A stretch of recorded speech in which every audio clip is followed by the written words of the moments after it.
Let's unpack this with Dennis-Kenji Kipker. He's a professor of IT security law at HSB City University of Applied Sciences and is speaking to us from Bremen in Germany. Welcome to the program. Thanks so much for joining us. The CIA wants Russians who oppose their government's actions in Ukraine to share information with them using the dark web. Is that something that you can see happening, especially at this stage in the fight? Yes, definitely. So the dark web has long been an arena for cyber operations, and it is well known that intelligence services of various countries are actively involved there in order to obtain information and establish contacts, what would otherwise be much more difficult. And in this respect, it is hardly surprising that the United States CIA is currently also involved, since any information from insider circles can be decisive for the future course of the war. And the CIA's offer, which was recently announced in social media, for example, as Facebook, it is not only directed at Russian defectors, but also at normal Russian citizens who want to do something against the unjustified war of aggression here. And the CIA now wants to provide a safe way for this by using the darknet.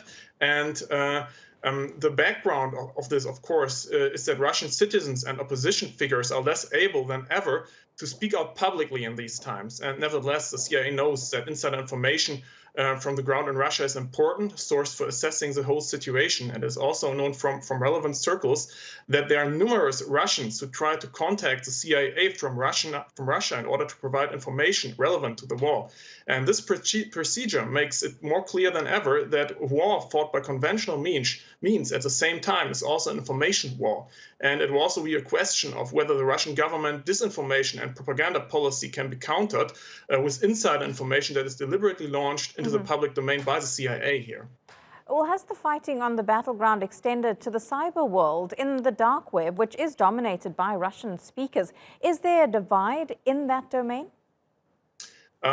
The war between Russia and Ukraine is undoubtedly also taking place on the web, and one can speak of a real information war, which of course also takes place on the dark web then. And the dark web is not dominated by anyone as much as a Russian-speaking world. And on the one hand, of course, we are talking about the sufficiently well-known cases of illegal trafficking in pornography, weapons, drugs, and cybersecurity breaches, as well as data dumps of confidential information.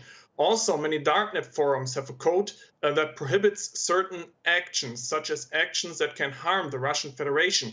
And we have seen significant solidarity from Russian darknet groups with the actors of the Russian government since the start of the war. And this has ranged from mere expressions of solidarity up to support of cyber attacks to critical infrastructures of states supporting Ukraine. And this has led to corresponding counter movements sympathetic to Ukraine and Western states conducting retaliatory attacks against pro-Russian actors on the darknet. And a very prominent case here of the recent time is the pro-Russian ransomware group Conti. And what we are currently witnessing is an unprecedented underground war on the net. Dennis-Kenji Kipker, really appreciate your analysis on this subject. Live to us there from Bremen. Thank you so much.